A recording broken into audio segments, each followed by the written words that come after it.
ছোট রানী জ্ঞান হারালো জন্ম নিল 7টি ছেলে, ছয় রানীতে বুদ্ধি করে পুঁতে রাখে মাটির তলে,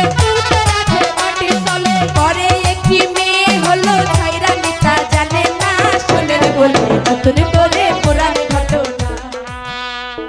শুনেন শুনেন জাহাপনা, শুনেন রানী 6 জনা, শুনেন বলি নতুন করে পুরাণ ঘটনা, শুনেন বলি নতুন করে পুরাণ ঘটনা। শুনেন শুনেন জাহাপনা, শুনেন রানী 6 জনা, শুনেন বলি নতুন করে পুরাণ ঘটনা, শুনেন বলি নতুন করে পুরাণ ঘটনা।